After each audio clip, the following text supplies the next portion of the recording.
Relationship, like dating relationship wise, like I was single like basically my entire life, and like I just started dating someone like about like 9-10 months ago. So that's kind of my background on that. But Dolores been teaching me a lot about like dating relationships and relationships in general through that time.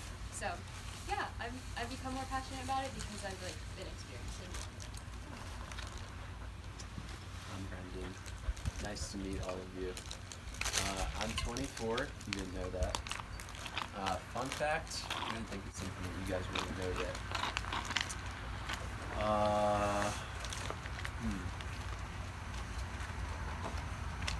I've recently developed a passion for disc golfing. I've been doing that a lot. It's a blast.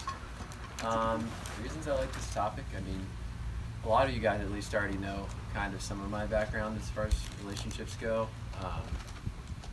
One, for like just relationships in general, like friends and otherwise, I think those are like the biggest way that I've like learned about and received from the Lord, is by being like in community with people that I love. And then as far as like dating relationships go, I've had more experience than one person probably should have. So I've learned a lot of good and bad things in my dating relationships, and I think it's important to talk about and share. So. I'm Diana. I think I saw most of you guys last night.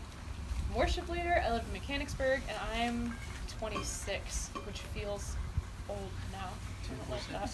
Yeah, nice. 2 years apart. Fun fact, I saw you guys eating before. I've never in my life had a peanut butter jelly sandwich. Ever. What? I used to not like jelly, and now I don't know, but I've still never tried one. And Megan doesn't like sweet friends. Yeah, that's a fun fact.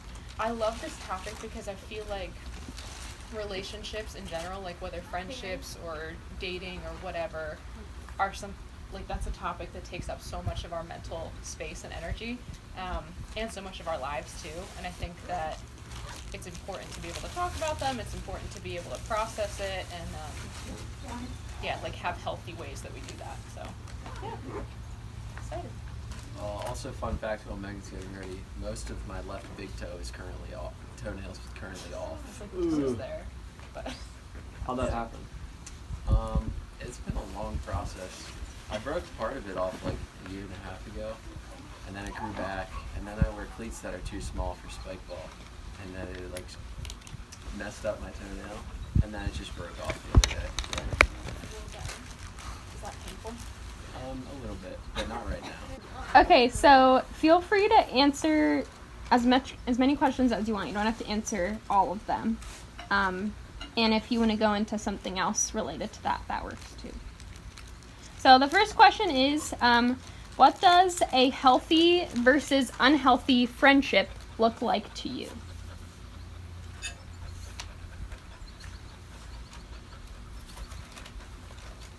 I think something that I've learned a lot in friendships, like a healthy friendship is one where you both are like equally kind of supporting one another.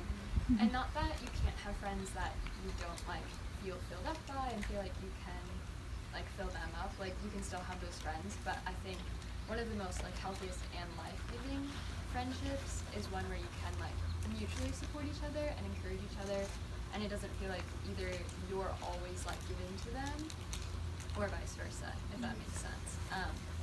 I know like I've had friendships where it just feels like I'm always pouring out, or like I'm always reaching out, and like it feels like you don't get much in return, and that can be really draining and hard. And so it's really good to find those people who it's like mutual, where you're both reaching out, you're both supporting one another, and you just feel like fulfilled by the other's like presence and like pouring in of that relationship. I was gonna kind of say the same thing, like the mutual give and take, I think is huge. Something for me, I don't know if any of you guys relate to this, but I'm very like non-confrontational. It's hard for me to address hard issues and things like that. And in some of the healthiest friendships that I have, there's the ability to like speak the truth and love to one another. When normally I wouldn't be able to do that with everyone. There's such a deep level of trust and support and like love from the other person that it's okay to share hard truths because you know that foundation of love is there. So I think that's big for me too. Yep, that was the biggest thing that I was gonna say is just like, in a different like broader sense of what you were saying is just like being able to sacrifice for one another, and I think that's true in like every relationship, but I've noticed it in, but especially with like friendships, like Diana was saying, being able to like call each other out on things and not like have that lessen your relationship with that person or have that like hold a grudge against that person or whatever. Like my closest friends and I are able to like talk about the things that either maybe we did wrong to somebody else or even to each other and be like, all right, well, here's how we do better next time then. And then you come to a place of understanding where like the next time that situation comes up, like you're not going to cross that line or they're not going to cross that line. And yeah, I think just the healthy parts come from when you're both able to come from a space of, like you said, being able to like confront each other about things and not leave it feeling like it's less of a relationship or a friendship or anything like that. Just tailing off of maybe the like unhealthy side of that, have you guys ever been in not so good friendships? What was that like, and maybe how did you get out of that? Or yeah. I think the most like unhealthy and draining friendships that I can think of were ones that like made me feel like I wasn't being the person I wanted to be. If they have like an influence over you to do things like, even if it's not like horrible things, they just didn't make me feel like I was being in alignment with like, I want to be a good person. You don't make me feel like I'm being that. So I think that's a big one for me, if you don't feel like yourself when you're with a friend. Yeah, for sure. I think that's a huge thing. And like, I'm not really a person to pursue someone else that like I'm not naturally like in sync with, I guess you could say. Like that's probably a negative thing on the part of myself, that I don't necessarily like put a lot of effort into pursuing someone if I don't like kind of at least a little bit click with them right off the bat. But so I don't have a ton of like very obvious glaring like negative relationships in my life, because I usually just avoid ones that I think are gonna like end in something bad. But like Diana was saying, like I had a lot of close friends in high school that were like definitely not part of like the right crowd or whatever, like how you would say, and they were great guys, and they were like fun to be around, and they never like treated me poorly, but like Diana was saying, like there were some things that like they liked to do, or like just the way that they treated people was not in alignment with like who I wanted to be as a person, like who I wanted to be as a follower of Christ, like that identity like Alexa was talking about last night. It was like that was not showing through when I was with those people, and so like it didn't really make me feel bad about myself like being in friendships with these people. Like it didn't even necessarily like outwardly feel unhealthy, but I know that I just like was not the person God was calling me to be like when I was around those people. Yeah.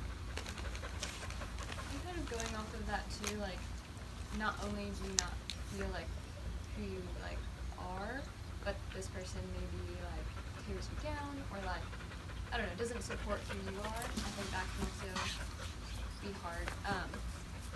And I think kind of like the second part of the question, like how do you get out of those relationships? I know for me, like I kind of just like tend to drift away, like and distance myself, which maybe isn't the best way to like handle relationships, but if you can be, like I think just being honest, and like even though confrontation is hard, being honest and like open, and that kind of goes back to like what is a healthy relationship, being able to be open with that person. And if they don't take it well, like I think then you just kind of try to live at peace with them, but you don't have to put yourself through like the hardship of it and like stay closed off about it and not be open with them. You have a right to like say how you feel in a relationship. So I think just voicing how you feel is important too. I think it's important to say too, like in talking about that kind of thing, it's not like we're not making it an us versus them or good versus bad. Like it's not I'm good, this person is bad. But I think that we can just try to be aware of like with the give and take that we were talking about, like, am I putting good into this relationship? Am I receiving good out of this relationship? And kind of like keep a gauge on that in all the relationships you're in your life. Yeah. And I think, like, going back to Alexa's identity thing, like, I think, like she said, once you start living into who you know, like, God is calling you to be, I think you're going to naturally, like, gravitate to people or separate from people that are either aligning with that identity that you're finding or not so much. And that is where it gets hard, and I think where a lot of pain can come in, because you can have some people that you really love, like, distancing because they're not kind of in alignment with what you're wanting to do. And realizing that and coming to terms with that is definitely a hard thing to do. But like we were talking about last night, like, it's always just going to be worth it to keep living into that and not compromising to a place that is compromising the identity that you're living through. You guys kind of already hit on this, but what does a Christ-centered friendship look like to you? And those that you have, I guess, like, how do you keep Christ in the center of that? I think the first thing that comes to mind for me was something that Diana kind of already touched on, but just like a person who makes you, and I'm talking about too, but again, just like a person that when you're around them, you are who, like, Christ is calling you to be. Like, I don't, my friendships with people that I feel I have, like, grown closer to Christ with are people who I feel like I don't have to compromise anything about who I am when I'm with them. I feel like I'm being fully myself. I'm fully living into, like, the values that I hold closely to myself and, like, my morals. I'm not compromising anything of that. And not only that, but they're, like, just by nature of who they are and the things that we do together are, like, pushing me to be a better follower of Christ. Like, we were talking about, like, when they call you out on things that aren't Christ-like, or, like, when you're just, like, doing mission stuff together, or even just, like, when you're out doing something fun together and, like, experiencing joy and peace. Like, those are things that you can kind of look for, and or that for me are, like, telltale signs of, like, okay, like, Christ is in this relationship because I can feel growth happening in my faith with this person when I'm with them. I love that. It's like the classic fruit of the Spirit thing. Like, if you see these things, you know the Lord is in this. Like, love, joy, peace, patience. Like, if you're seeing those things, you know you've got a good, solid. And going back a little to what Diana said, like, the first question, I think just speaking truth to each other, whether it's a hard truth or, like, something that you might need to call out or your friend needs to call out in you, or it's just a supporting truth, or, like, reminding them of truth and, like, who the Lord is and, like, who they are too. I think one of my closest friends, like, that's just the thing I value the most is, like, how we can continually, like, point each other back to the Lord, even though ourselves separately, like, might get down or, like, not have a good day or just, like, get lost. Just having that person to then point you back to, you know, like, who the Lord is and, like, who He's made us to be. And I think when you're, again, like, close enough with somebody like that, then you get to the point where they can, like, tell you those things because they know who you are. You know, like, again, those close friendships are people who know who you are at the roots of, like, who you are as a Christ follower. And so, like, when you develop those closer relationships, then you start to be able to have those conversations where, like, when you're doing something outside of that, those people can, like, call you back into that in, like, encouragement and support. Okay, transitioning a little into, like, dating romantic things. What are some valuable things to learn while you're single? I know that's a large question, but I love it. Guys, singleness is so good. Like, our culture doesn't tell us that a lot. But something that I process a lot with, like, some of my friends who are single and everything, I forgot to say I'm married to the guy who was singing with me last night. But I was single for, like, most of my life, and there is such freedom in that. Like, I feel like we're so focused a lot of the time on, like, finding a relationship or being in a relationship or I want to get married by this point or, like, whatever it is. But there's so much freedom in being single and, like, figuring out who you are as a person. What are your strengths? What are your weaknesses? You know, what are your goals and dreams and the thing that the Lord has for your life? And there's freedom to do those things too. Like, I talk a lot about with some of my friends who are single, and they do singleness really well. And just the things that they're able to do, because once you're in relationships, like, it does take some energy from your life, and space in your life, as they should, to you know, care for that other person well. But when you're single and you don't have that kind of responsibility or need to care for another person with a lot of energy, there's just so much that you can do. You know, ask the Lord what He wants for your life and go do it. And you have space and freedom and time and energy and whatever to go do that. So I think that's the biggest thing for me, is like, don't miss that season of like, God made you as an individual, He made you great, and He's got good things for you, so your identity isn't wrapped up in who you are in relation to someone else. So just like, take advantage of that, I would say. I second everything Diana said, because yeah, relationships take a lot of time and effort and like giving of yourself, and so if you don't know who you are by yourself, it's going to be so much more harder to like find it when you're trying to be with another person also.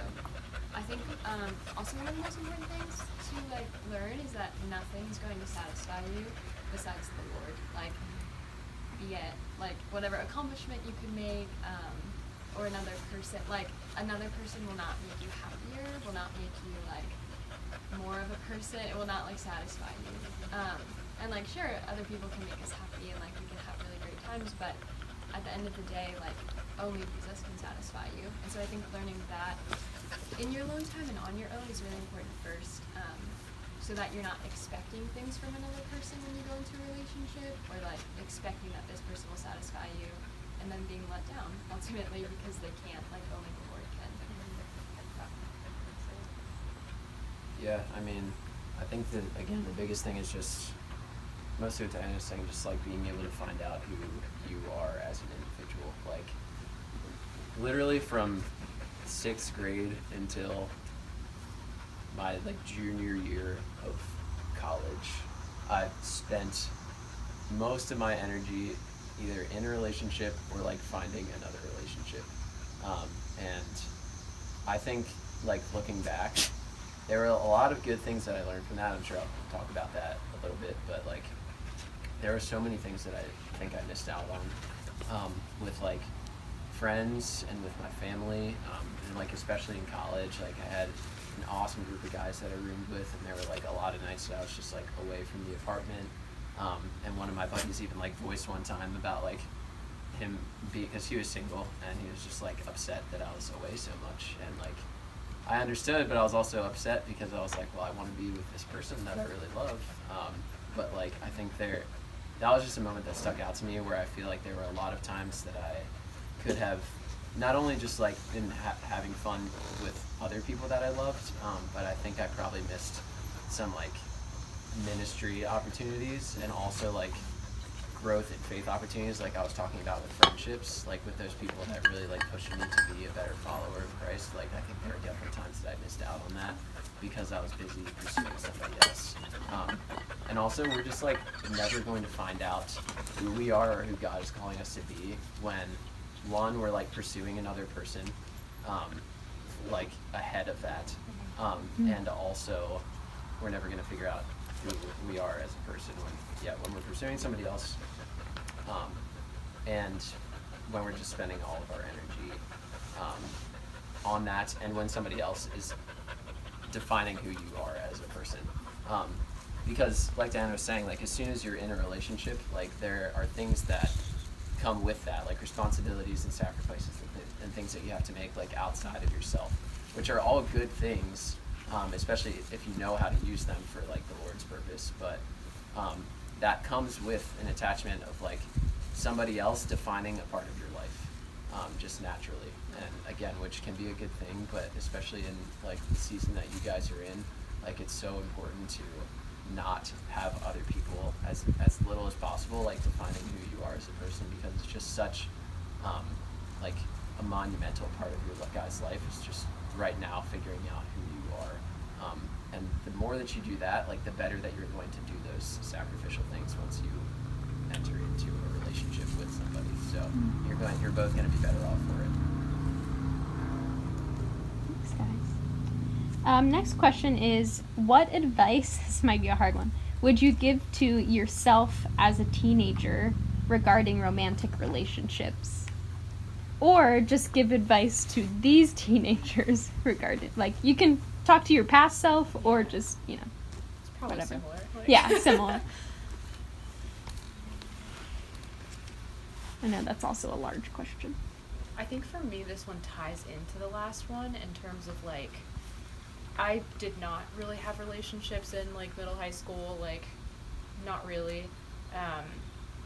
But I do remember, like, I was kind of okay with that, but it's kind of a weight on you, isn't it? Like, I remember feeling less than a lot because it's like, well, why isn't someone pursuing me? Like, am I not attractive to my peers? Am I not worthwhile to my peers? Like, and I just spent a lot of time thinking about that kind of thing, like, because I wasn't in a relationship or being pursued by somebody or interested in somebody, like, it made me feel less than. And I think about that now and I'm like, man, what a waste. Like, why do we carry that around when instead it could be just like, hey, this is awesome. I get to have that freedom that I was talking about before. Like, you have the freedom to have fun and be you and do things that you like to do and discover who you are and what the Lord has for you. Like, those are really good and fun things, honestly, like, speaking from experience. So I guess my advice would be like, yeah, don't let those kind of things weigh you down or make you feel less than if you're not in a place where, like, you think you should be or where other people are. Yeah, I guess. Yeah, that's good. Similar to Diana, like, I never really had relationships, and I think it is hard to feel like, okay, like, is there something wrong with me? And I don't know if you guys feel that, but, like, if you do, like, there's not anything wrong with you. I think our culture is, really, like, hard to live in and, like, not be dating someone, because, like, there's so much pressure too. But honestly, like, I think what I would tell myself is, like, don't rush, like, life.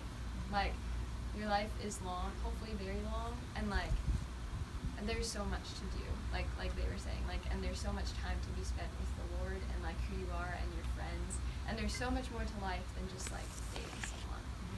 And it can feel like that's the only thing, or, like, that's the end goal, but, like, there is so much more, and the Lord has that for you, like, in whatever season you're in.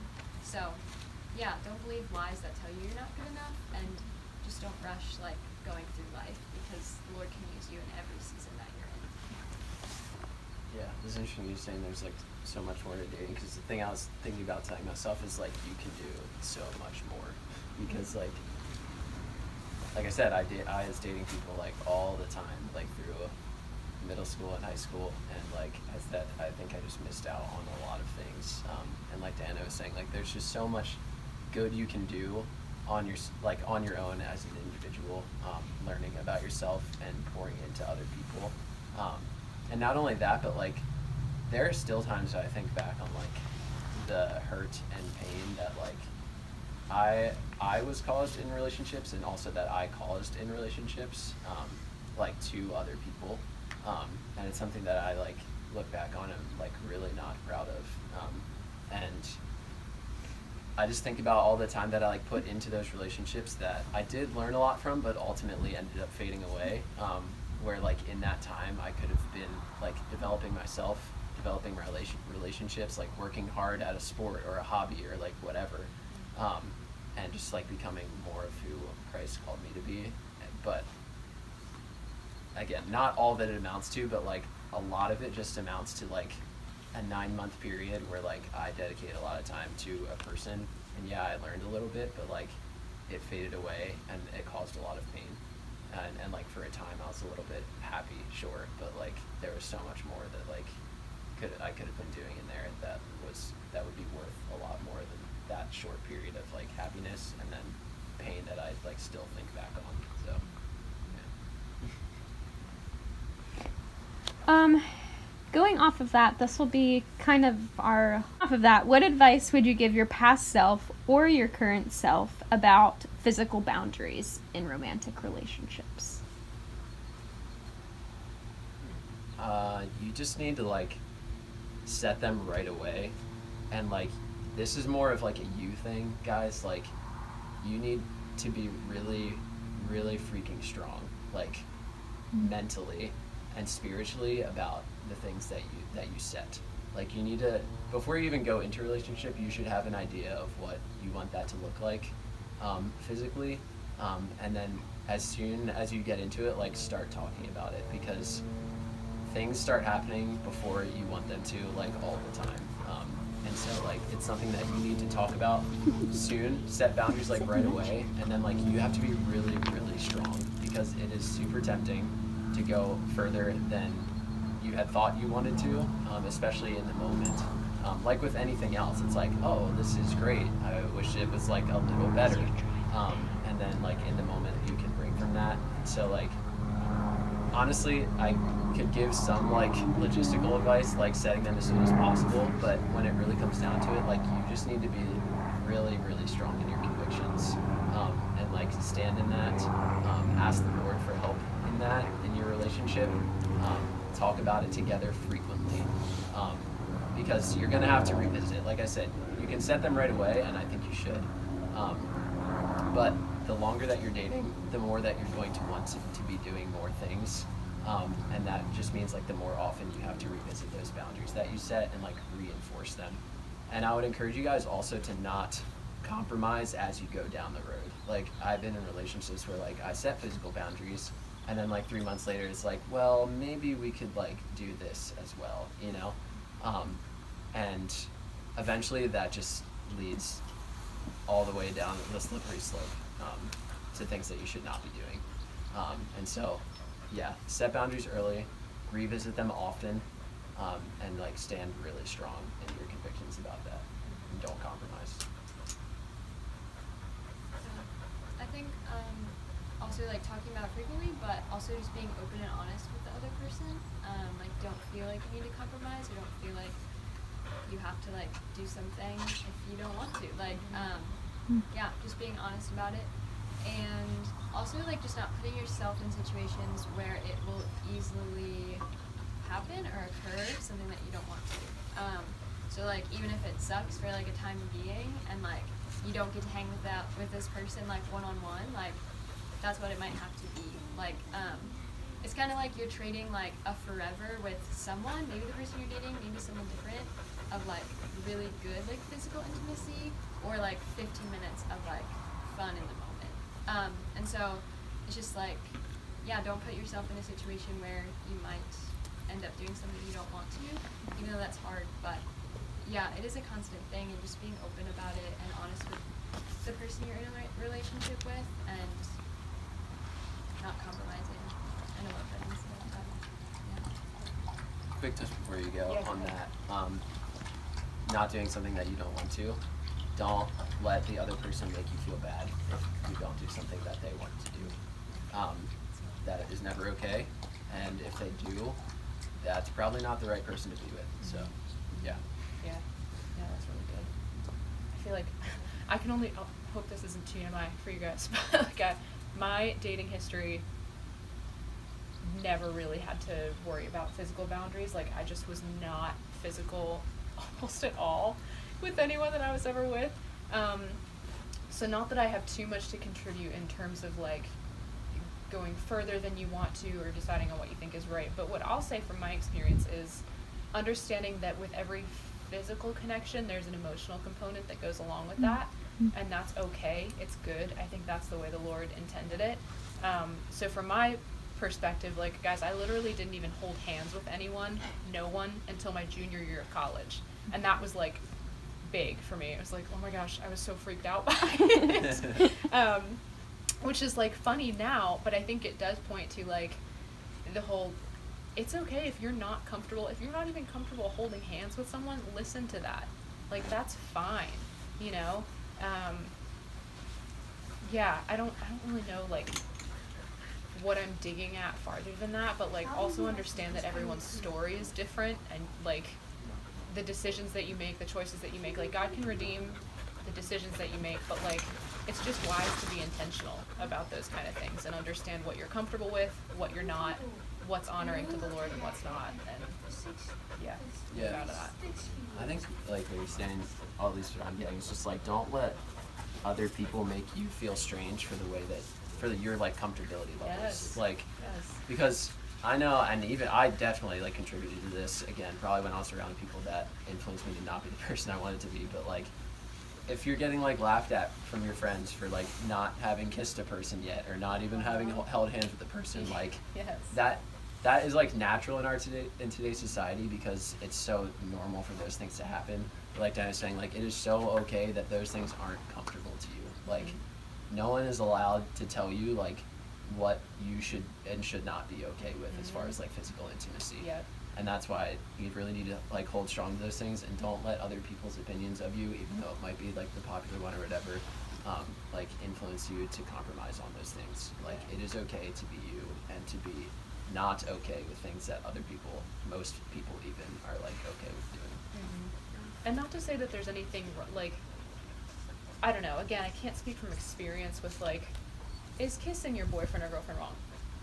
I don't think so, but I can speak from, you know, other things that gets into different story. But like, I can speak from the experience of there is a sweetness when, like, the only person that I ever kissed was my husband now, and like, there is a sweetness to that when, like, something that I wasn't comfortable with anyone else is now just with him, and like, that's great. There's a real sweetness to that too. So I just think like, there's positives, and again, I think this is one of the narratives that like culture tells you, like, well, if you're not experienced or if you haven't done this, you're a loser or you're weird or you're, it's like, that's just not true. Like, yeah. Yeah. Yeah. And just to add one more thing, like, kind of less is more too. Like, once you open up the door of physical things, it's very easy to just lead into other things or to justify other things. So again, like, don't rush. Like if you are going to one day marry this person you're dating, or like however long your relationship is, like you have a long time to get to know them and to get to do all those things in the right context. So like don't rush it. Like you don't have to. And like I know my like growing up in the church, like I just always thought that like physical things were bad and like the worst thing ever. And I want to tell you guys that like they aren't. Like they're beautiful and God designed them, but they're for like a context of marriage also. So don't like be scared of like physical or like, I don't know, sex or like things that we are taught to be scared of, but like know that there's a context for them, and like that context is marriage. So just be discerning and like pray to the Lord about it too. Like don't be afraid to talk to God about it because He made it.